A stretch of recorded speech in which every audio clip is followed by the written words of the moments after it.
resumen aquí desde el principio. Les estaba diciendo que efectivamente lo importante de hablar de comercio internacional se centra en tres elementos básicos. Es qué beneficio está del comercio y qué costos dejarlo de hacer. La teoría misma nos va a mostrar inclusive casos. ¿Qué agentes hay hoy en día comparados con el del siglo XV, XVI, XVIII, XIX? Y por supuesto, entender qué está pasando hoy, qué está pasando en ese conflicto tan odioso entre Estados Unidos y China y que tanto daño le ha generado al comercio internacional, con o sin razón, y por supuesto con el COVID-19. COVID-19 ha cambiado, ha replanteado, ha reconstruido la concepción del comercio internacional indudablemente. Y estaba diciendo a ustedes que para empezar con el comercio internacional empezamos con el mercantilismo. Y que el mercantilismo, como ustedes observan, coincide con el descubrimiento de América. Y cuando hablamos del descubrimiento de América, ustedes saben, es a finales del siglo XV. Y justo cuando los españoles les da por venirse para acá, están pensando en eso que les voy a mostrar. Y lo doloroso de esto, niñas y joven Camilo, es que, claro, ahora sí entiende uno por qué esa sed, esa necesidad, esa búsqueda insaciable de los metales. Porque en ese momento en Europa era el mercantilismo realmente el concepto de teoría, de acción, de visión de Estado. Era el concepto de armar un Estado basado en el mercantilismo, de actuar como mercantilistas. Bueno, ¿y qué decía el mercantilismo? ¿Qué elementos? Cuando llegaron aquí los primeros españoles, esos que trajeron aquí los contratos de capitulaciones y se cogieron las tierras y demás, ¿qué traían en la cabeza en materia de negocios y economía? Para que se den cuenta cómo era eso. Y yo quiero hacer aquí una claridad, niñas y Camilo. Yo creo que aquí está la gran diferencia entre el descubrimiento de América por parte de los ingleses y el descubrimiento de América por parte de los españoles, incluyendo los holandeses y los suecos que estuvieron en Estados Unidos. Estos últimos vinieron con familias, vinieron a colonizar, a vivir, a construir, mientras que los portugueses y los españoles en pleno mercantilismo llegaron a destruir, a coger, a tomar la riqueza bajo cualquier precio. Van a darse cuenta. Por ejemplo, para el mercantilista depende de toda la riqueza que ésta se ha acumulado. Para ellos, acumular metales es la base de la creación de un Estado, de un imperio, de una corona. Entonces, ostentar mucho oro, ostentar mucha plata, eso es importantísimo para ellos. Y para ellos eso es cuenta de dos elementos básicos. Tener un comercio fuerte hacia afuera, exportación, y tener un ejército muy fuerte. No está ahí, pero yo se los digo. El mercantilista dice, bueno, tengamos oro porque el oro y plata nos permite tener el mejor ejército naval, por ejemplo. Tener más infantería, tener más caballería, tener los mejores mosquetes, que eran esas escopetas de recarga y de pisar pólvora y echar una balita que era una cosa redonda, eso. Para ellos eso era tener riqueza, acumular para tener ese ejército, para tener un estado muy fuerte y para poder comerciar según ellos. Seguramente, este mercantilismo, esa acumulación de riqueza tenía un principio básico. Qué curioso que eso tiene que ver hoy en día con algunas ideas que rayan realmente casi que con la infamia. Y es con el fuerte intervencionismo del Estado. El Estado debe intervenir la economía, intervenir sus vidas. Es muy parecido a lo que hacen en Venezuela, ¿saben? Y los dos metales básicos que se tenían en esa época eran la plata y el oro. Aquí les voy a contar dos cosas básicas que me parecen muy interesantes. Y creo que les comenté eso la primera o la segunda clase. La plata en la ruta de la seda entre el año 900 después de Cristo y 1300 era muy importante y tan importante como el oro. Y en ese orden de ideas, la plata determinaba efectivamente que de una u otra manera los países asiáticos, en esta época el imperio chino, tuviera tanto interés por ese metal. Y gracias a ese interés de China, del imperio chino, fue que se convirtió en un en un metal de intercambio a través de Filipinas con Occidente, básicamente con Europa. Eso era lo que sucedía. Por el lado del oro, bueno, el oro sí es un metal tradicional tanto para Occidente como para Oriente. En el caso de la antigua China, porque tengo que hablar de la antigua China porque estoy hablando posiblemente de 2000, 3000 años antes de Cristo, las casas reales y esas casas que venían como en forma como de una, como, como un techo desvanecido, en forma de triángulo desvanecido. Las esquinas del día que ustedes vayan a ver se van a dar cuenta que tienen dos cosas básicas, unas puntas en oro y unos dragones. Los dragones es fuerza, es voluntad, es riqueza para ellos y el oro también. No solamente eso, sino que era el color junto con el amarillo que solamente podía utilizar la familia real, que eran los hijos del cielo. En el caso de Occidente simplemente se trató efectivamente de la acumulación y de la generación de monedas, que desde la época de la antigua Roma se buscaba metales para que la moneda resistiera. Lo que pasa es que con el tiempo, aquellos que eran los bárbaros, bárbaros para Roma era aquellos que no eran de Roma, cogían esas monedas y las, pues claro, las molían y pues vendían eso por polvo de oro en otras esferas diferentes a la antigua Roma. Entonces, el hecho de utilizarlo como moneda y como intercambio era para Occidente la clave, mientras que para Oriente era un tema simbólico más que basado en la acumulación. Em, Esto coincidió efectivamente con un principio básico del mercantilismo. Para ellos el comercio tenía un principio básico. O mi balanza comercial era positiva o no servía. Las niñas y el joven Camilo saben lo que es una balanza comercial positiva. Balanza comercial positiva. ¿Qué es una balanza comercial? Es cuando las exportaciones de un país. Cuando las exportaciones son mayores que las importaciones, Juan Camilo. ¿Me estás diciendo eso? Es que se te está cortando. Sí, señor. ¿Y tú sabes de dónde sale esa balanza comercial? Esa es una subbalanza. Vamos a Sé utilizar que mucho aquí sale, para adelante, joven. Balanza eh, comercial. Dime, dime. sé que sale de una cuenta por cada uno de los países. Cuenta corriente que son las exportaciones versus las importaciones. Y ahí sacan un déficit o un superávit, dependiendo cuál sea mayor. La balanza comercial, complementando con lo que dice Juan Camilo, viene de una balanza grande, Juan Camilo, que se llama balanza de pagos. No sé si ustedes han estudiado las balanzas de pagos. Alguien que me comente. Joven Ingrid Damaris, ¿ustedes ya estudiaron balanza de pagos? Buenas noches, profe. Hola, buenas noches, Mm, joven Damaris. Balanza de pagos me suena, pero la verdad no me acuerdo bien. Y tiene que ver un poco con la carrera de ustedes, ¿sabes? Yo pensándolo. A ver, démosle a alguien más, Damaris. Diana Carolina, balanza de pagos, ¿ya estudiaron eso? ¿Ya tienes idea más o menos de qué es una balanza de pagos? Profe, no lo tengo bien claro, la verdad. Bueno, No lo tengo presente. les cuento que las balanzas de pagos es la contabilidad nacional. Es ese debe haber que maneja todo el país. Todas esas cuentas nacionales pasan a balanza de pagos, pero ahí se contabiliza las transacciones que hace el país con el resto del mundo. Y por supuesto, con gran parte de lo que es su comercio y producción interna. Y esa balanza de pagos, o como quieran llamar, balance of payments, pues es definitiva para determinar qué se está moviendo en un país. Y esas balanzas de pagos también me cuentan a mí qué pasa con los bienes y servicios, pero también con los capitales. Tiene dos subbalanzas muy grandes que es cuenta capitales y cuenta corriente.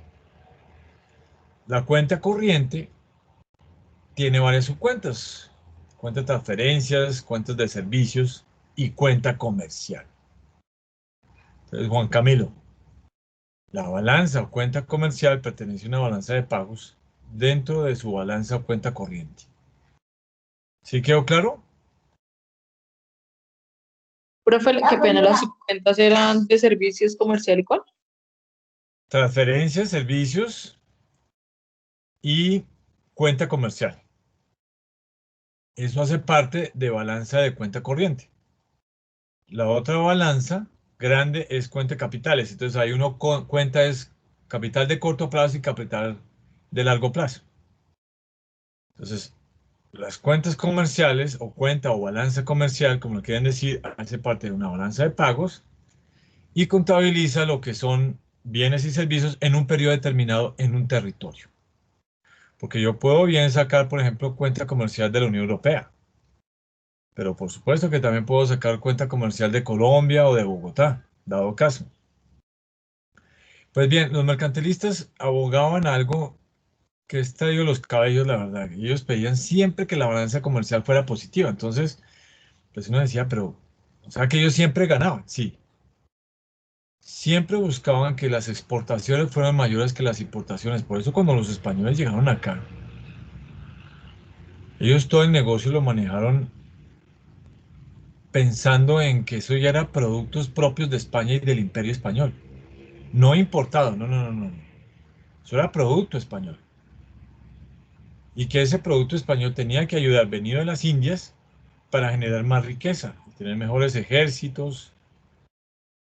Y la gente, por supuesto, que manejaba esos ejércitos, vivir con mejores armas y mejor posibilidad de vida.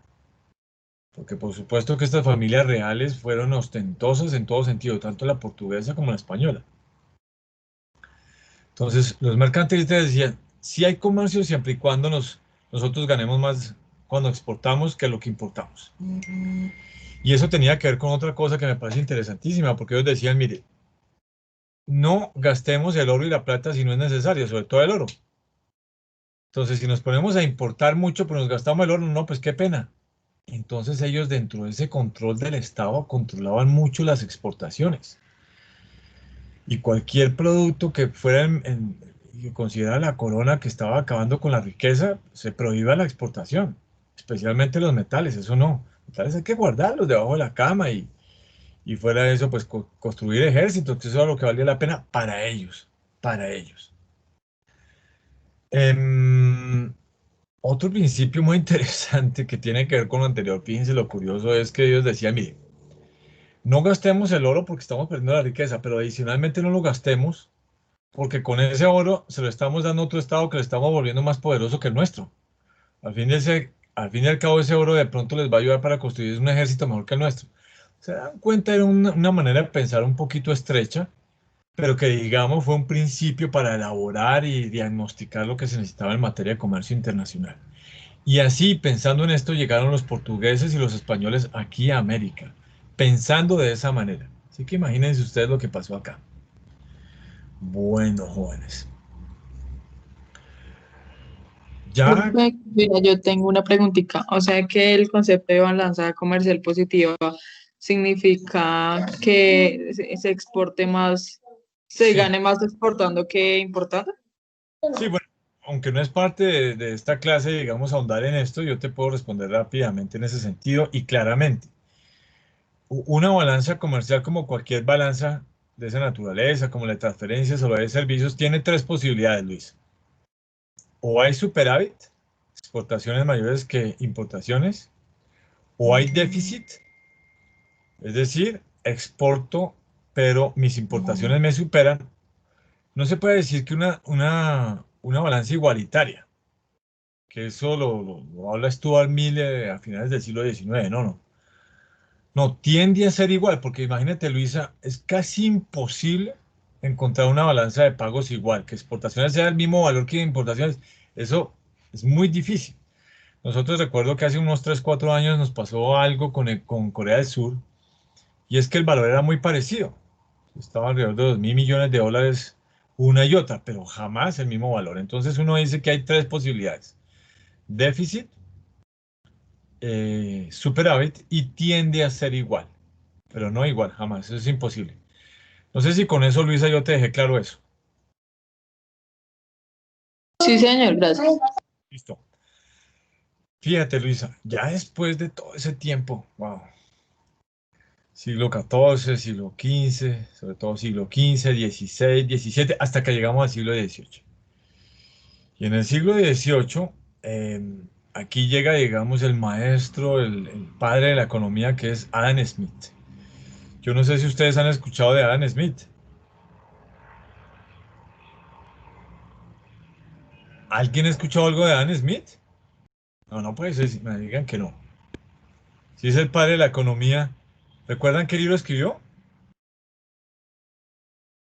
El padre de la economía. Escribió, en un nombre muy vulgar, La riqueza de las naciones. Y en ese libro donde arma todo lo que es el aparato económico y convierte la economía en ciencia, él toca el tema del comercio, pero digamos que básicamente lo que él dice es que se debe producir, pues es algo evidente, pero digamos que ya lo planteó, ¿no?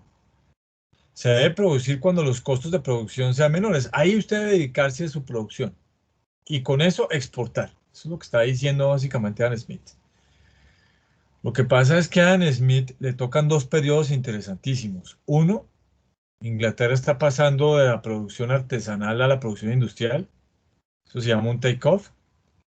Y dos, está a portas de observar lo que es no solamente los primeros, porque eso fue a portas de él morirse, a la llegada de la Revolución Francesa, y con ellos acabar el comercio abierto en Europa a partir de la llegada 6 años después de Napoleón y las guerras napoleónicas en 1795. Entonces, Adam Smith como que dice, oiga, produzcan y produzcan eso y exporten eso. Después llega otro hombre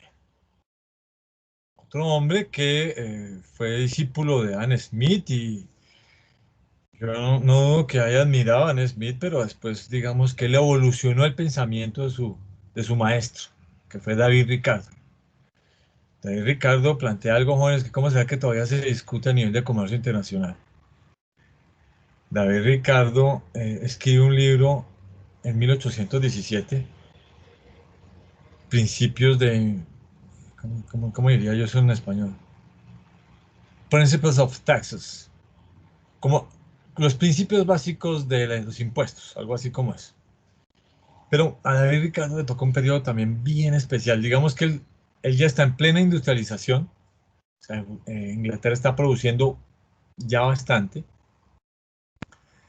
Alcanza a ver lo que es la movilidad, el intento de movilidad ya masiva. Pero sobre todo le tocan las guerras napoleónicas. Yo no sé si ustedes recuerdan, pero en 1795 hasta 1815, la guerra de Waterloo en Bélgica, Napoleón quiso conquistar toda Europa y casi que lo hace, sino que por su ambición, pues se fue de cabeza con un invierno en Rusia por esta época precisamente. Y Napoleón creó unas normas terribles en ese sentido del comercio, porque él lo que decía era que si algún país, alguna corona negociaba con Francia y Francia estaba en conflicto bélico con ellos, las personas que negociaron o hicieran comercio internacional con estos tenían pena de muerte. Entonces David Ricardo, efectivamente en su libro, pues como que eh, habla y dice, oiga, yo creo que eso es absurdo lo que planteó Napoleón. Pues yo sé que ya acabó el tema de él y en ese momento ya lo habían mandado por allá a una isla del Mediterráneo. Pero él dijo, el daño que le hizo a Europa fue muy grande, porque resulta que cada quien se dedicó a producir internamente y pues lo mejor en materia de bienestar es intercambiar, ya lo vamos a ver ahorita. Y plantea un principio básico, una teoría que todavía hoy en día es base de muchas de las discusiones de negocio internacional, que son las ventajas comparativas de las naciones. Ventajas comparativas de las naciones. Jóvenes, no se les vaya a olvidar esto. Principio del comercio internacional de David Ricardo. Ventajas comparativas de las naciones. Bueno, David Ricardo, digamos que analiza esto bajo algunos elementos, algunos supuestos importantes. Él dice, esto puede funcionar siempre y cuando tal cosa, o mejora el funcionamiento de esto siempre y cuando tal cosa, siempre y cuando exista una competencia perfecta. Entonces, competencia perfecta normalmente es que hay muchos compradores y muchos vendedores. O sea, no hay nadie dominante en el mercado. Cuando hoy Ricardo dice que el comercio internacional funciona con ventajas comparativas, es porque tiende a ser ventajas comparativas. Yo espero que le paren bien bolas a esto, porque me voy adelantando y yo les voy a pedir que apliquen estas teorías a lo que está pasando hoy en día, para que hagan un diagnóstico de lo hoy en día. Por ejemplo, la competencia perfecta hoy en día claramente está sucediendo en muchos portales de Internet. Hay muchos compradores y un solo portal acepta o alberga muchos vendedores, muchas marcas. Entonces podría servir, ¿no? Ahora no tienen que pegarse usted el viaje en barco, ¿no? Ustedes hacen sus compras en Amazon directamente en la plataforma. Y tienen rendimientos constantes, decía él. Bueno, esta teoría es una teoría muy de los neoclásicos. Estoy hablando precisamente por esta época, donde ellos dicen, mire, lo que se produce y se crece en producción, en número de producción, es equivalente a lo que usted utiliza de insumos, de recursos. Entonces, si invirtió de un periodo a otro 10% más de recursos, la producción debe producir 10% más. Debe producir 10% más de casas, 10% más de camisas, 10% más de mesas, porque le metió 10% más de insumos, de factores de producción. Eso se llama rendimientos constantes. Entonces, para él, esa debería ser la producción mínima y competencia perfecta. Y aquí dice una cosa que ya nos vamos metiendo con el comercio internacional. Los sectores, los productos que tengan ventajas comparativas, es donde efectivamente está la clave de la utilización de los factores. Donde existan más factores de esos, ahí precisamente, ahí es donde usted tiene que exportar. Pero nos vamos a dar cuenta con un ejemplo que más que eso es, tengan los factores, pero si usted ve que produce más por hora con respecto al uso de esos factores, dedíquese a producir eso y deje que los otros produzcan donde usted no tiene tantos factores de producción y produce menos. Y usted más bien compra eso. Ya vamos a ver un ejemplo de eso. Por lo tanto, él dice, cuando hay menos ventajas comparativas y por supuesto menos factores, esos son los productos que uno debe importar. Ya vamos a ver con un ejemplo, y estoy seguro que con un ejemplo entendemos el tema del comercio internacional bajo las ventajas comparativas. Eso sí, fíjense que ya lo dice, los mercantilistas no habían hablado de eso en la medida en que ellos buscan mucho el intervencionismo. Adam Smith se ha hablado de economía abierta, pero David Ricardo va más lejos. Él dice, mire, el mercado debe funcionar de forma libre, libre, o sea, con menos trabas comerciales, arancelarias y parancelarias, eso lo veremos en otra clase. Pero bueno, el comercio debe funcionar de manera libre. Y eso va a hacer que efectivamente ese proceso de comercio internacional, de una u otra manera, fluya en función de esas ventajas comparativas. Y no fluya porque un país pone más aranceles o pone más papeleo para entrar o salir. Por supuesto, si yo me dedico a producir en lo que soy mejor en las ventajas comparativas, David Ricardo habla de que eso es producir de forma indirecta. Es decir, si yo soy muy bueno produciendo, como lo vamos a ver en el ejemplo, camiones, produciendo camiones puedo comprar el resto de productos en lo cual no soy bueno. Eso se llama una forma de producir indirecta y en eso debo dedicarme yo en mi comercio internacional. Exportar con ventajas comparativas donde tenga mayores factores y sea capaz de producir más por unidad de tiempo. Tengo altos factores de producción ahí, pero produzco más por tiempo. Y, por supuesto, eso es una manera indirecta de producir. Es decir, yo me dedico a producir lo mío, donde soy fuerte en ventajas comparativas, me genera grandes rentabilidades y yo compro el resto en el resto del mundo, donde no soy tan bueno. Bueno, muy bien, jóvenes. Entonces, vamos a ver un ejemplo. Yo voy a tratar de explicar eso despacito, como dice la canción.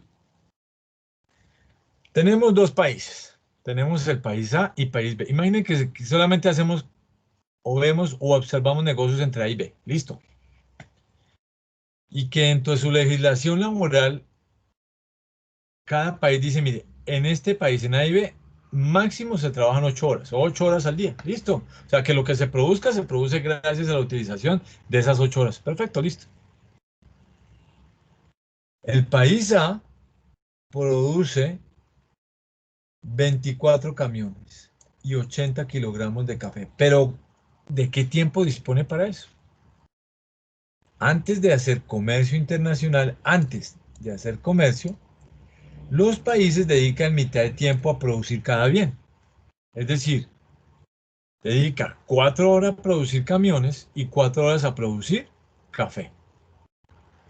Y a utilizar las 4 horas, es capaz de producir 24 camiones por día. Y es capaz de producir 80 kilogramos de café. Hasta aquí está claro lo que he explicado hoy. Pregunto porque yo estoy hablando aquí y no he preguntado nada. Joven Geraldine, ¿sí quedó claro lo que estoy explicando? Joven Geraldine Mendoza Martínez. Ah, no, me toca es como mandar un mensaje porque... Sí, señor profe, ¿me escuchas? Sí, claro, Geraldine, ahora sí, yo ya iba a mandar mensaje y todo. Yo dije, pero ¿qué pasó? De por Dios. Bueno, sí quedó claro hasta aquí. Es decir, ya entendiste el mercantilismo, que es como el primer principio de la base de las teorías, lo que dijo Ana Smith. Y ahora Sí, el tema de las ventajas comparativas. señor. Lo de las ventajas comparativas, ¿lo estás entendiendo? Sí, señor. Bueno, entonces seguimos con nuestro ejemplo. Entonces yo recapitulo. Hay dos países, A y B. Su legislación laboral les permite trabajar 8 horas al día. Perfecto. Dedican mitad de tiempo a producir o camiones o café. Perfecto. En el país A, en 4 horas se producen 24 camiones.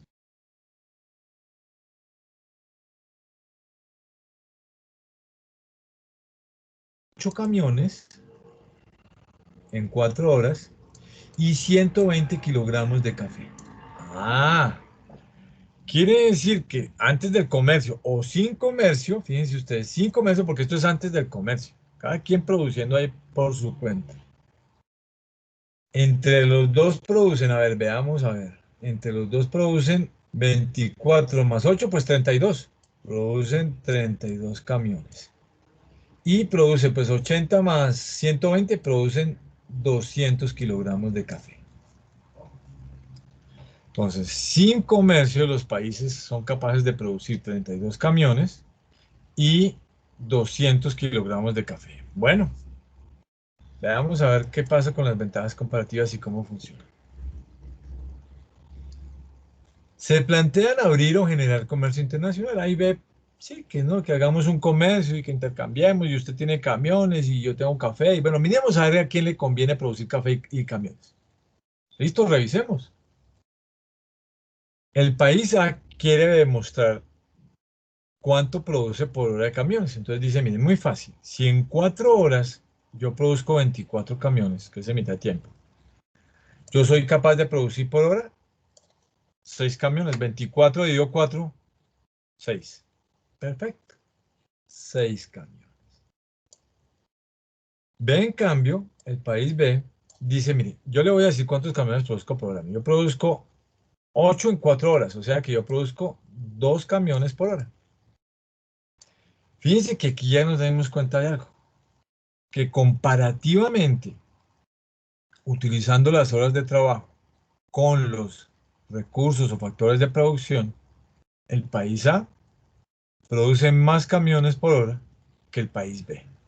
Yo creo que hasta ahí está claro. Bueno, ahora pasemos al café. Entonces, ahí se mira. Nosotros ya hicimos nuestros cálculos y promedio producimos 80 kilogramos, como lo dijimos, por 4 horas. Y 80 dividido 4, pues hombre, nosotros somos capaces de producir 20 kilogramos de café por hora. Wow. El país B dice, bueno, nosotros como que somos fuertes en eso y lo vamos a demostrar. Nosotros somos capaces de producir, como ya lo dijimos, 120 kilogramos en 4 horas. O sea, que somos capaces de producir 30 kilogramos de café por hora. 30 kilogramos. Wow, aquí ya resalta a la vista varias cosas. El país A, comparativamente, le va mejor haciendo camiones que café, por un lado. País B le va mejor haciendo café o produciendo café que camiones. Tercera conclusión. A, dedíquese a producir camiones y a cambiarlos por café. Y B, produzca y dedíquese al café para cambiarlo por camiones. ¿Por qué? Le va a salir mejor utilizar los factores así y va a producir y va a generar más bienestar a las personas con trabajo, con uso de recursos, que si se dedica a producir ambas cosas. ¿Y cuál es la prueba de eso? Pues fácil. Si ustedes se dan cuenta, ahora con el comercio, se es capaz de producir en un día 240 kilos de café. Y se es capaz de producir 48 camiones. ¿Cómo lo supe? Pues porque en el caso de A, yo producía 6 camiones por hora y son 8 horas, 6 por 8, 48. Y en el caso de B, yo era capaz de producir 30 kilos de café por hora y lo multipliqué por 8, me da 240. Si nos devolvemos, no, es que aquí está. Sin comercio se producía entre los dos países 32 camiones. Y sin comercio se producía 200 kilogramos de café.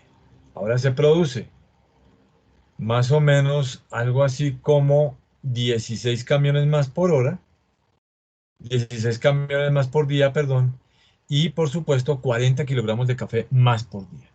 Si se hace el comercio internacional, claro que mejora el bienestar porque va a haber más trabajo en B, van a producir más, pues van a necesitar más recursos, incluyendo el humano, y se van a producir más camiones en A, van a necesitar más recursos, más insumos para producir camiones. Eso significa que efectivamente los países, y eso sería una quinta conclusión, no deben buscar producir todo.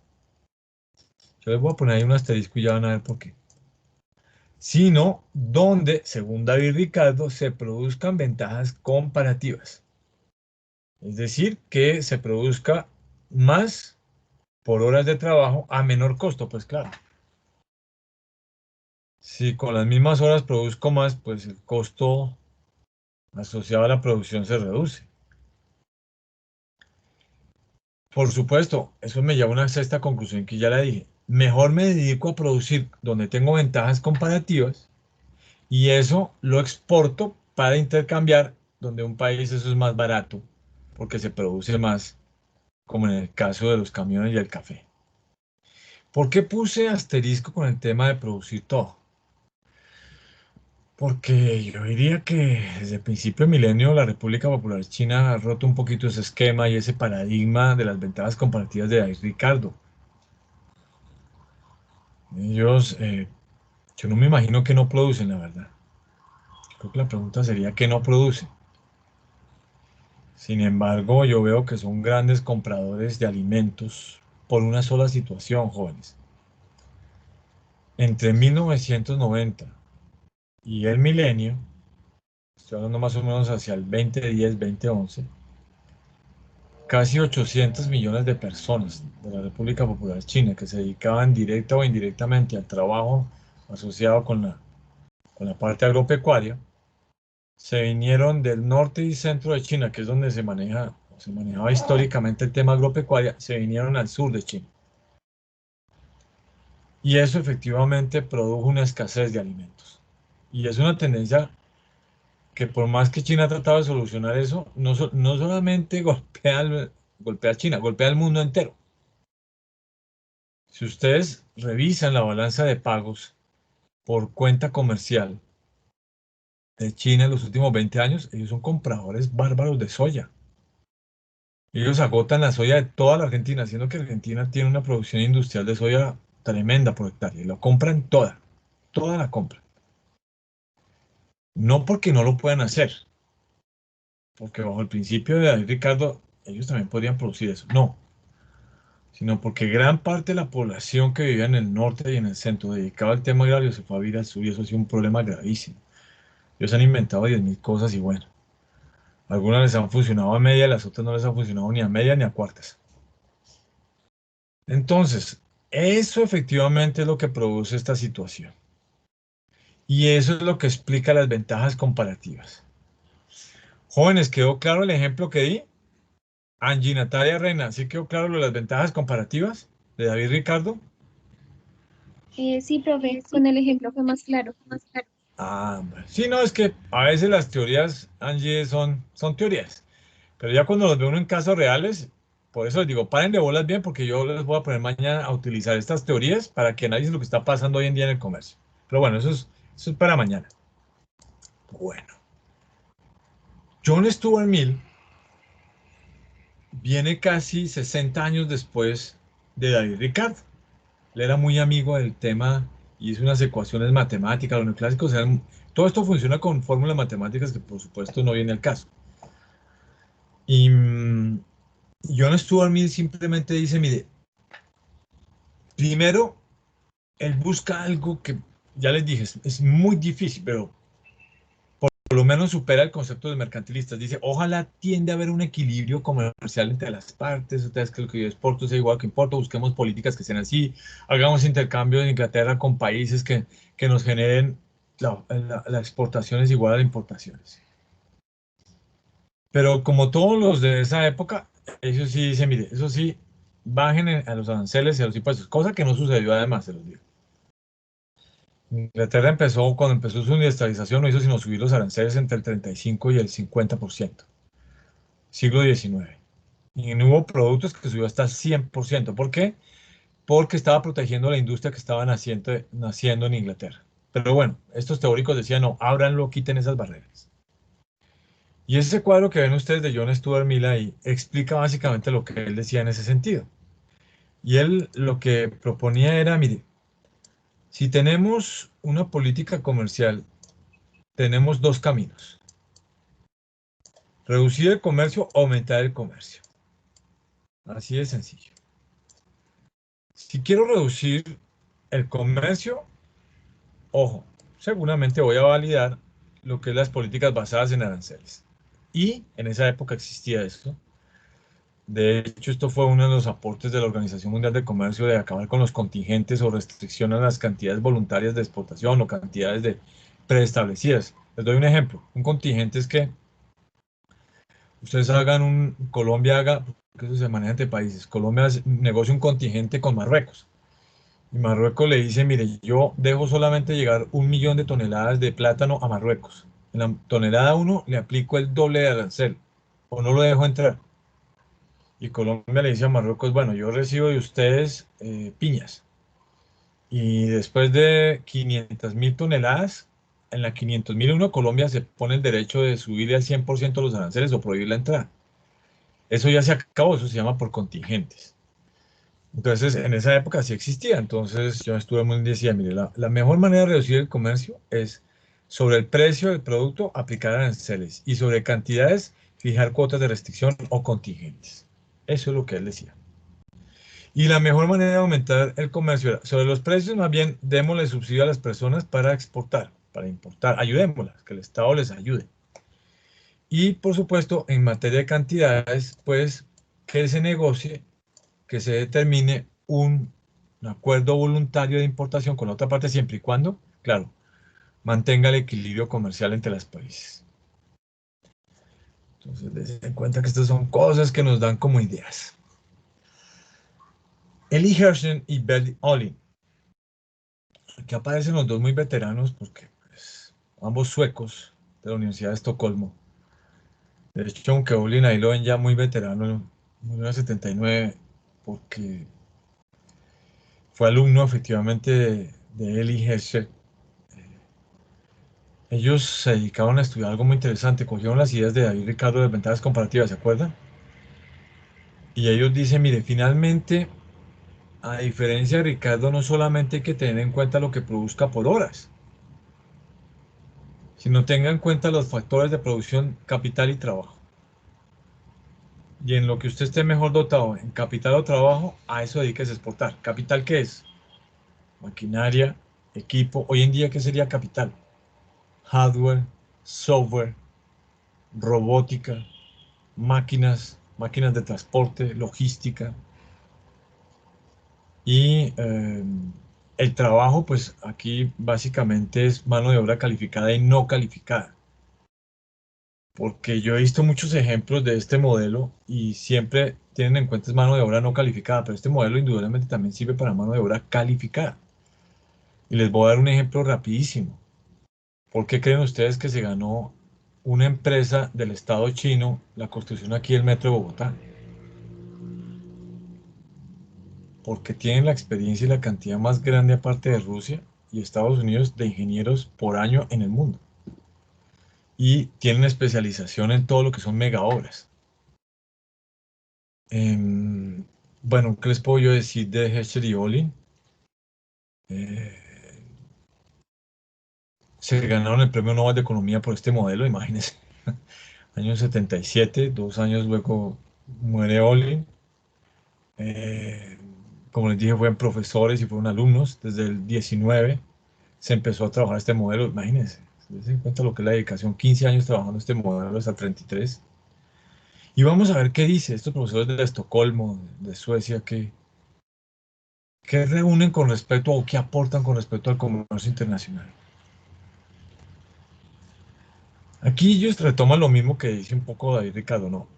Que se negocie basado en los factores de producción. Lo que pasa es que David dice, no dice cuáles en general, sino dice los factores que tenga más, pero vea donde usted es capaz de producir más por hora. Aquí ellos dicen es, en donde tenga producción más con máquinas. El original de ellos es hablar de máquinas. Yo, si les pidiera que utilizaran el Osling para explicar hoy en día, yo diría máquinas, robótica, hardware, software. El que tenga más intensidad en esas, dedíquese a producir en esos sectores. Versus recurso humano. Todavía sigue existiendo productos en los cuales la mano de obra calificada y no calificada son intensos. Yo estaba escuchando precisamente la semana pasada que en Bangladesh sigue siendo uno de los grandes países de producción de textiles. Y esa es mano de obra alguna calificada y alguna otra es no calificada.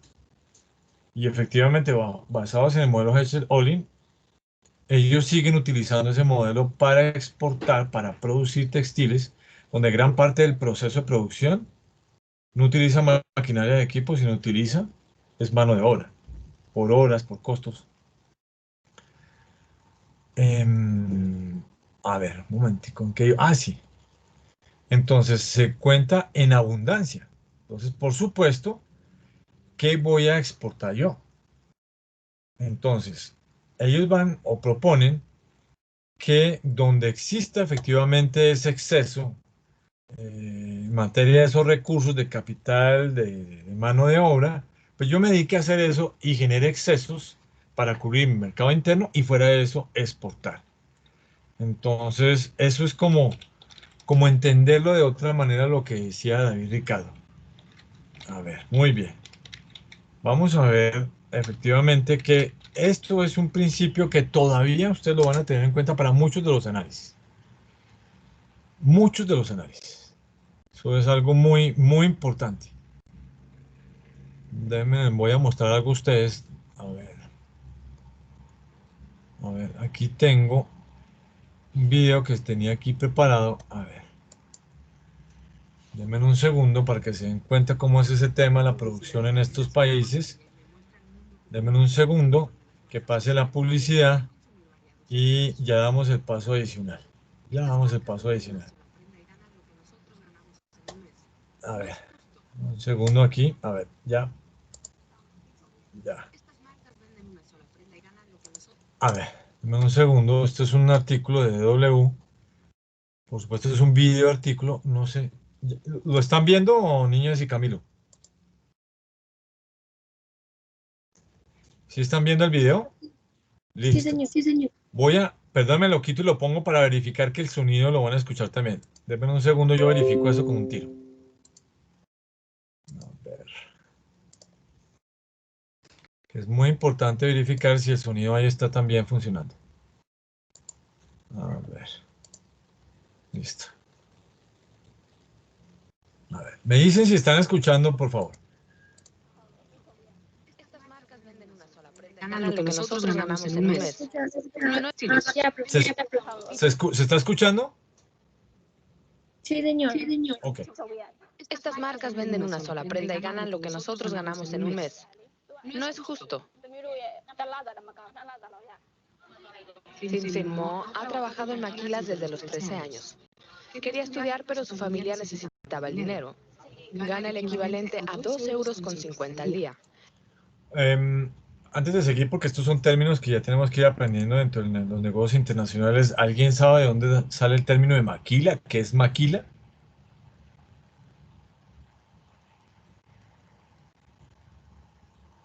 ¿Existe la maquila, jóvenes? Bueno, en la antigua Europa, estoy hablando de posiblemente siglo el siglo X, hasta el siglo XIV, cuando estuvo el feudalismo en Europa, la maquila era una medida que le daban al molinero. Entonces, el tipo molía todo el día y le decía, mire, para pagarle no vamos a pagar en dinero ni nada, sino tome esta participación por lo que molió.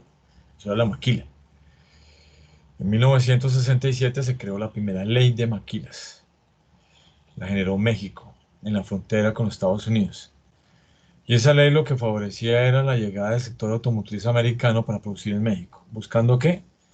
Los factores de producción basados en mano de obra barata de México. Es decir, eso se llama deslocalizar la producción buscando obra de mano barata, tanto calificada como no calificada porque había ingenieros ahí. Entonces, esa es la maquila, es construir, producir, hacer en una empresa buscando particularmente el factor de producción mano de obra barata, sobre todo mano de obra no calificada. ¿Quedó claro lo que es el concepto de maquila? Niñas, Camilo. Sí, profe. Bueno, listo. Entonces sigamos con el video. El salario mínimo por 8 horas de trabajo, aunque a menudo son hasta 11 horas. Cuando vienen inspectores estatales, tenemos que mentir y decir que no hacemos horas extra. Y el jefe esconde a los niños en los baños o en el almacén. Los trabajadores textiles han hecho huelgas para protestar por los bajos salarios y las pésimas condiciones laborales. Afirman que las cadenas internacionales aprovechan los laxos controles del Estado. Jin Hu-Tuey entrevistó a varios de ellos para un estudio internacional. Los resultados muestran que la sostenibilidad y la responsabilidad social son la última prioridad de las compañías. Los consorcios internacionales saben que los trabajadores desconocen sus derechos, están interesados en las ganancias y pagan salarios bajos. Por eso tantos inversionistas han venido a Myanmar. También es responsabilidad de esas empresas trabajar con fábricas. ¿Alguien sabe dónde queda Myanmar? Joven Camilo, ¿las niñas saben dónde queda Myanmar? Myanmar es también conocida como Birmania. Y ese ha sido un estado que casi en los últimos 50 años o tuvo más bien un gobierno de tipo totalitarista y básicamente de fundamento militar. Y claro, basados en ese concepto, han generado y han facilitado la institucionalidad de lo que se denomina efectivamente la maquila. Yo no sé, aquí les voy a pasar un mapa rápidamente. Aquí queda Myanmar, o Birmania, bueno, Burma en el idioma de ellos original, pero es Birmania. Este ha sido un país, como les digo, muy azotado por ese tema de los derechos humanos. Aquí queda ese otro país que les dije que es muy parecido en ese tema textil, que es Bangladesh. Aquí queda la India. Y queda al lado de lo que era el antiguo imperio de Siam, que es Laos, Tailandia, Vietnam, Camboya. Aquí en la mitad entre Bangladesh y en lo que era el antiguo imperio de Siam, queda Myanmar. Bueno, listo, sigamos entonces. Que violan la ley. Desde que se levantaron las sanciones contra Myanmar en 2013, la cifra de fábricas se triplicó.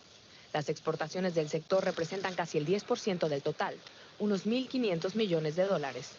Las marcas que producen en el país reconocen que la mayoría de las prendas se envía a Europa. Según otro estudio, algunas marcas pertenecen a la Fundación Fairwear, que ha establecido estándares de credibilidad. El problema, afirman, son las complejas cadenas de suministro y las regulaciones locales. Pero Jean Hitway quiere que el gobierno haga aún más. El Ministerio de Trabajo debería castigar a las maquilas que violan las leyes, pero no lo hace.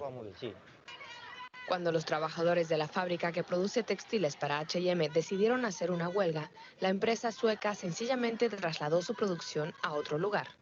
Una medida que pone a los empleados en jaque. On Martun dice que a menudo ni siquiera se les permite hacer pausa. Es como una prisión, asegura. Espero que mi hijo tenga un futuro mejor. Por eso trabajo tan arduamente. Las marcas de ropa seguramente se marcharán a otro país que les ofrezca mano de obra aún más barata.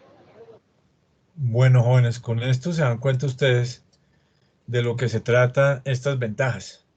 Por supuesto, yo me imagino que Hershey y Olin no escribieron ni generaron esta teoría pensando en promover este tipo de fábricas tan, ¿qué les puedo decir a ustedes? Tan salvajes, donde no solamente les pagan, yo diría que mínimo el básico, sino que adicionalmente no cumple con el estándar internacional en condiciones de trabajo. Ustedes se dieron cuenta cómo trabajan ellas de uno encima del otro, sino que por lo general no cumplen las 8 horas y trabajan entre 10 y 11 horas, y si no cumplen, pues simplemente los están sacando del trabajo. Bueno, retomando el modelo de Herschel Olin, entonces, como les decía a ustedes, ellos ubican las exportaciones donde se tenga ese exceso en esos recursos, básicamente capital y trabajo. Bueno, por ende, habrá sectores donde estos dos recursos, estos dos factores de producción sean escasos. Entonces, si es así, pues seguramente esos sectores son los que yo no debo utilizar para producir o para promover o para generar política pública que produzcan ahí. Y debo promover o debo facilitar o debo enfocarme en un país o en una ciudad o en un sector a que se produzcan sectores donde efectivamente existan esos elementos de juicio que es factores de producción de tierra, de capital y trabajo abundantes. Una cosa muy importante que ellos dicen es que para medir eso matemáticamente ellos lo que utilizaban fue un modelo y cogían, digamos, el número de personas y lo dividían en máquinas. Entonces eso saca una unidad que es pues el número de personas per cápita y el número de máquinas per cápita. Y eso es una manera de reconocer efectivamente qué países son abundantes en uno y otro. Bueno, dense en cuenta que yo les traje 3 videos. 3 videos. Yo les voy a pedir el favor de que los vean. Por favor, échenle una ojeadita. Yo les voy a dar unos minutos. Yo voy a estar como siempre aquí pegado a la pantalla. Aquí me van a ver. Y van a ver los 3 videos. Y después vamos a hablar de cada uno de ellos. Entonces, por favor, echémosle una vista a estos videos. ¿Alguna pregunta hasta acá, joven Diana Carolina Pechené? No, señor. Vale. Luisa Stephanie, ¿alguna pregunta? No, señor. Vale, entonces hagámosle, veamos los videos. Yo les voy a mandar las direcciones para que quede más fácil. Se las voy a mandar ya mismo. Se las voy a mandar aquí por el chat. Entonces, denme un segundo, yo abro el chat de una vez y les van a llegar las direcciones. A ver, ahí va la primera. Me van confirmando a medida que les vayan llegando. Por favor, cuando vayan llegando me van diciendo. Yo creo que... Ah, perfecto, listo. Ya le llegó la primera. Yo creo que ya inclusive deben tener la segunda. Y la tercera, que es el actual director de la OMC, que por cierto este año están en elecciones del nuevo director de la Organización Mundial del Comercio. Él hace un vaticinio y analiza lo que está pasando hoy en día con el COVID-19. Bueno, listo. Manos a la obra entonces. Entonces, cualquier pregunta, ¡pum! Bueno, muy bien.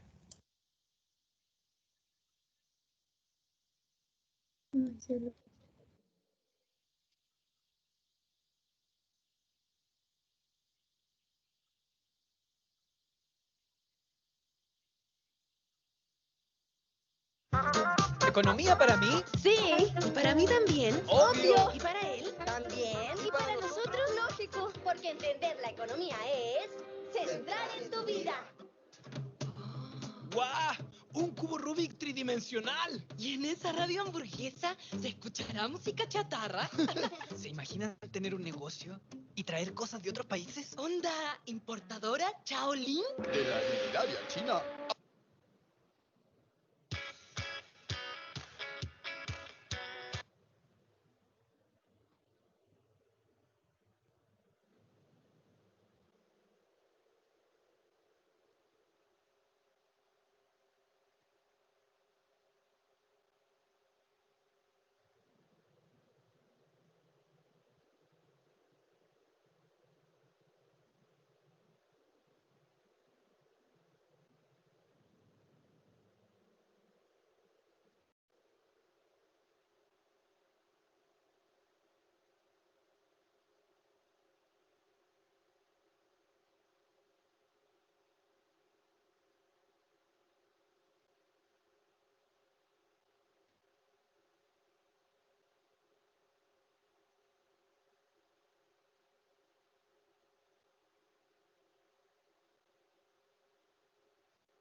Si se va generando alguna duda o lo que sea, por favor me van preguntando.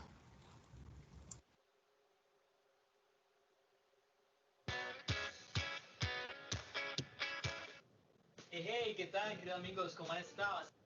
¡Azúcar!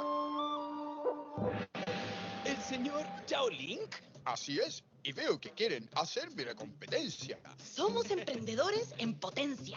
Yo empecé un poco más grande que ustedes. ¿Y fue muy difícil? Todo merece dedicación y hay que entender y manejarse en el fascinante mundo del comercio internacional. ¿Internacional? ¿No estará...? ¿Exagerando? Chile es uno de los países que más comercia con otros países, ya sea importando o exportando. ¿Importando? ¿Exportando? ¿A qué se refiere, maestro? Las importaciones se refieren a la compra de productos elaborados en otros países. Eso nos permite acceder a nuevos bienes y más baratos, mientras que las exportaciones son la venta de productos chilenos en el extranjero, ampliando el mercado más allá de nuestras fronteras, desarrollando la industria nacional y generando más empleo. Tanto para las importaciones como para las exportaciones se utilizan las divisas. ¿Divisas? Suena como a... divisas. Para comprar o vender productos fuera de Chile se utiliza como medio de pago las divisas, es decir, una moneda extranjera.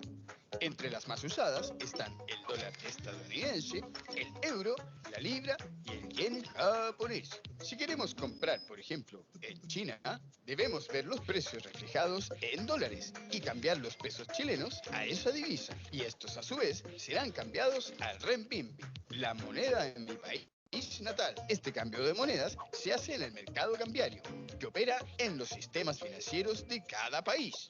O sea que hay que saber el valor en pesos de lo que queremos importar para ver si conviene. Eso es vital para que el negocio funcione. Yo como que nací para todo lo que es negocios con el extranjero.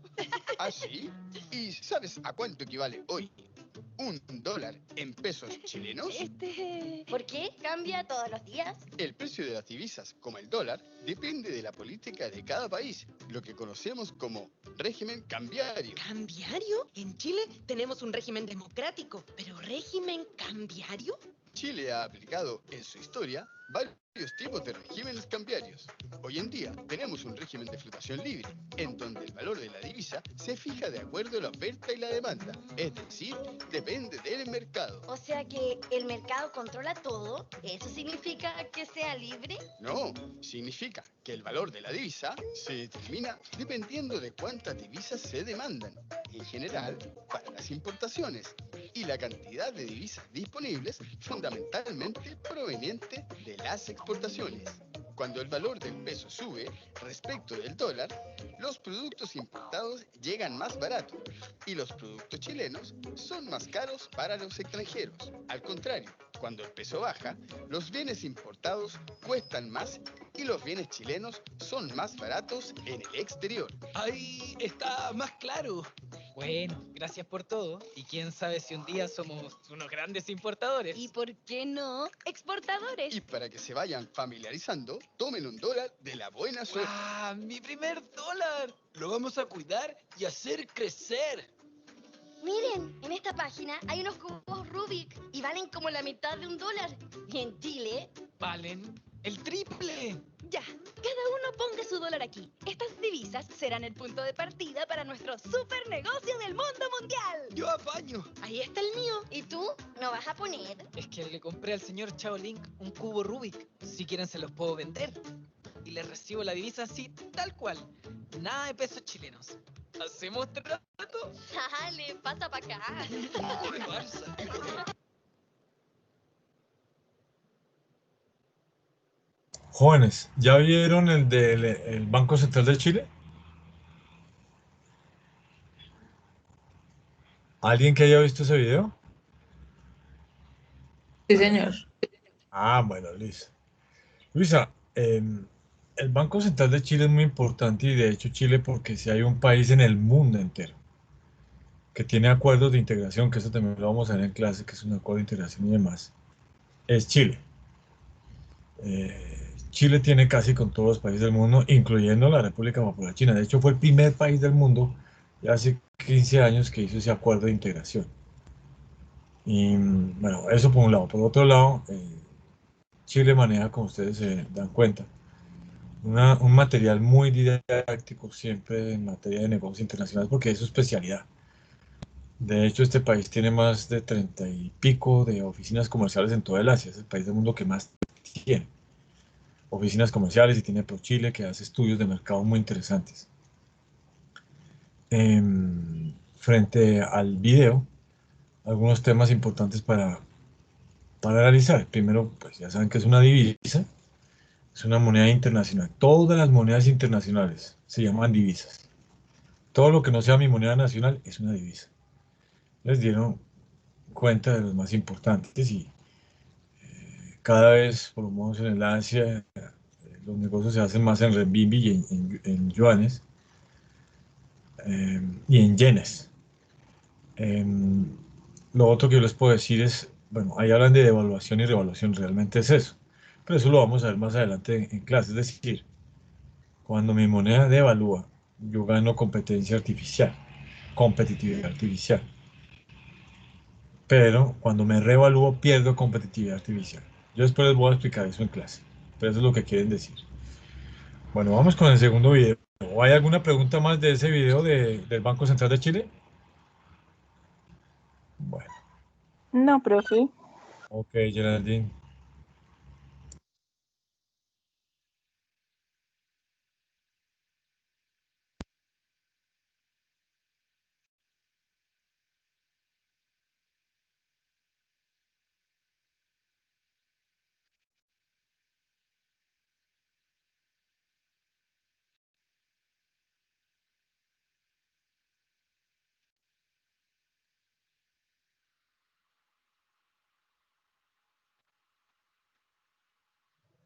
Seguimos hablando sobre el comercio de servicios. Compañías chinas de todos los sectores ofrecen sus servicios a clientes de distintas partes del mundo. En el sector cultural, por ejemplo, las pequeñas y medianas compañías juegan un rol cada vez más importante. Los souvenirs de los Juegos Olímpicos de Invierno de Beijing 2022 no solo están hechos en China, sino que han sido diseñados por una compañía local en la capital del país. En 2008 la empresa pasó a ser la fabricante de insignias para las Olimpiadas de Londres de 2012, lo que fue considerado como un gran logro en ese momento. El comité organizador de los Juegos Olímpicos y Paralímpicos de Londres me dijo que nuestra oferta inicial fue la mejor que hubo y que fue mostrada por las oficinas como un paradigma de licitación para las Olimpiadas. Era muy gruesa y venía con todo tipo de modelos y diseños. Y tenía presente, de modo muy claro, la cultura de Reino Unido y de sus Olimpiadas, ese tipo de historia. Creo que probablemente eso fue lo que nos permitió destacar como compañía. Ganar la licitación para las Olimpiadas de Londres fue tan solo el comienzo. Desde entonces, Lu Juan y su equipo se han abocado a diseñar productos para importantes eventos deportivos mundiales. Según Lu Juan, no solo se trata de cultura y elementos chinos, sino que la clave reside en integrar las culturas locales. Hemos introducido... Profe, qué pena, ¿será que te puedo pedir un favor? También colaboramos con diseñadores locales. Profe, ¿será que lo puedes silenciar? Es que no sé cómo silenciar el mío para escuchar el mío, es que escucho los dos y me confundo.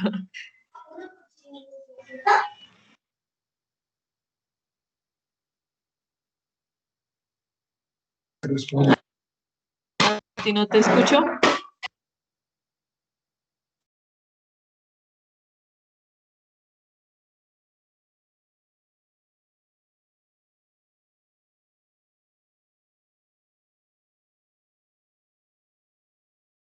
No, profe, veo que estás moviendo los labios, pero no sé si estás hablando, pero yo no te escucho.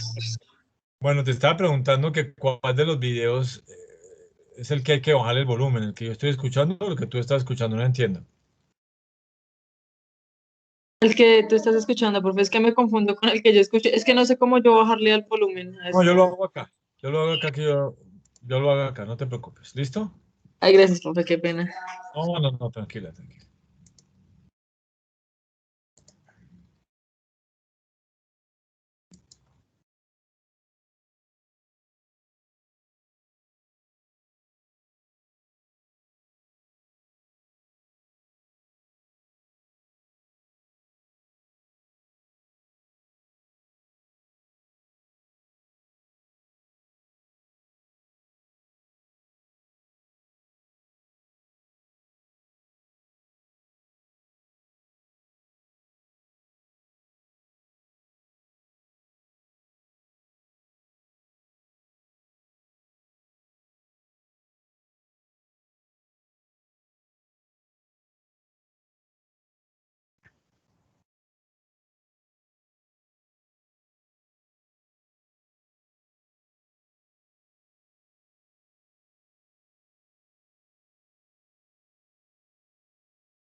Bueno, yo creo que he escuchado el de CGTN, el CGTN, a veces yo la escucho, jóvenes, y esa es una cadena china, aunque se escuchen ese acento, cadena china de noticias en español.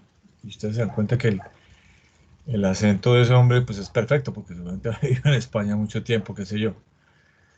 Y lo que ellos quieren mostrar es algo muy importante, es que hoy en día en el comercio internacional, la terciarización de los servicios es lo que está mandando, y bueno, China en eso no se ha quedado atrás. Si ustedes se dan cuenta, ese video es del 8 de septiembre, hace 2 días. Y hacen ver que dentro del COVID, en cambio, ellos de debilitarse se han fortalecido. Porque muchas empresas chinas que allá son miles de millones, se han visualizado, se han hecho visibles, gracias curiosamente a esto, porque yo no sé si ustedes sabían, ellos ya están en 5G. O sea, estamos hablando de internet ultra rápido, ultra eficiente, comandando todo tipo de datos asociados a las empresas. Y ellos ya están en ese nivel, ellos están en ese 5G. Y otra cosa que ellos quieren mostrar es que efectivamente les compran en todas partes del mundo. Si la terciarización es una tendencia desde hace 20 años. Pero más allá de eso, yo quería mostrarles que en el comercio internacional los chinos también nos están cogiendo ventaja en eso. Están vendiendo cada vez más y están colocando las pequeñas empresas, las están haciendo visibles en Europa particularmente. No tanto en Estados Unidos por el tema que ya hablamos hace un ratico. ¿Alguna pregunta con respecto a ese video?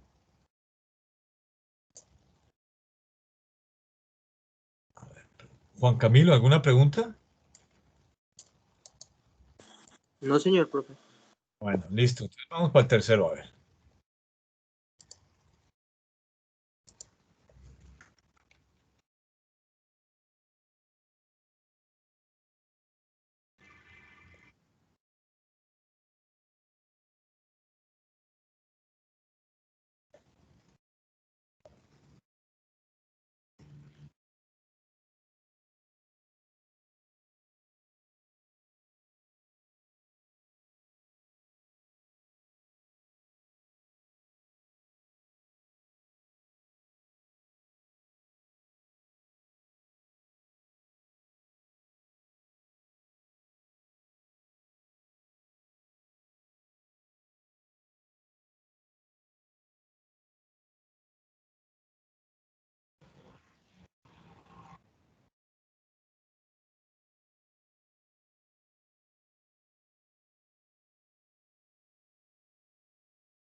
Bueno, jóvenes, ese video se los dejé porque es muy cortico y segundo es el director general de la Organización Mundial del Comercio, el señor Roberto Acevedo Portugués, que termina su mandato precisamente en estos días y que va a generar la elección internacional global, diría yo, el nuevo director del organismo de comercio internacional. Ustedes se van a dar cuenta que efectivamente con esos datos la contracción de producción va a estar a nivel mundial entre el 15 y el 20, mientras que a nivel de comercio internacional se puede estar entre el 35 y el 40%, o sea, 5 puntos por encima. Y eso muestra realmente pues, un escenario un poquito complicado en materia de negocios internacionales y que por supuesto eso va a implicar adicionalmente que de una u otra manera el comercio, yo no diría que de aquí a diciembre, sino por lo menos 6 meses, un año más, va a tener una contracción a nivel mundial, entre otras por lo que vimos hoy. Si no hay comercio internacional, el bienestar se baja, definitivamente no hay nada que hacer. Yo les decía a ustedes, hay muchas acumulaciones de inventario y me da mucho miedo. Profe, es que qué pena, se ha estado cortando. Sí, mucho, ¿Ya Luisa. puedes volver a repetir? Sí, señor, 2 veces, no se ha escuchado bien. Déjeme, No yo sé si quito soy la la cámara. única. No, déjeme, yo quito la cámara. A ver si ya me oye mejor. ¿Si ya se oye mejor? Bueno, lo que yo quiero que ustedes vean con el informe de la Organización Mundial del Comercio es que el nivel de producción a nivel mundial, producción, se espera que caiga entre el 15 y el 20%, mientras que el nivel de comercio va a superar el 35, el 40%. Esos son escenarios a nivel mundial. Y pues ustedes mismos vieron con lo que alcanzamos a ver de la teoría del comercio, que si el comercio se reduce de una manera tan significativa a nivel de bienestar de las personas y muchos empleos, como él habla de 1.250 millones de desempleados ya para el 2020 a nivel mundial, pues se van a perder y que están asociados directa o indirectamente con el comercio. Entonces es bueno tener presente esos informes porque muchas veces las empresas a nivel nacional o a nivel internacional hacen proyecciones y se les olvida lo que está pasando en el mundo. Entonces, como que se habla por hablar y se proyecta por proyectar, y no debe ser así. Las negociaciones entre los patrones y los trabajadores y las empresas deben tener en cuenta estos indicadores y deberían revisar informes como el de la Organización Mundial del Comercio porque ellos recogen información de todo el mundo y sacan sus proyecciones de manera inmediata. Bueno, con estos 3 videos vamos a dejar hoy en clase. Mañana vamos a intentar de no solamente ver un poco lo que está pasando hoy en día en materia de comercio. Les voy a traer seguramente algún texto del conflicto entre China y Estados Unidos y nos pondremos un poquito al día de lo que está pasando en comercio internacional actualmente. Buen día, Ana Carolina, Juan Camilo, Angie, Natalia, Adelina, Ingrid, Geraldine, Luisa. Me alegra verlos, nos vemos mañana si Dios quiere. Gracias, profe. Buenas Vale, noches. profe, gracias. Gracias, Hasta luego, profe. profe, gracias. Gracias, profe. Que Chao, estés profe. bien, que descanses. Ok, Angie, nos vemos mañana si Dios quiere. Mucha suerte.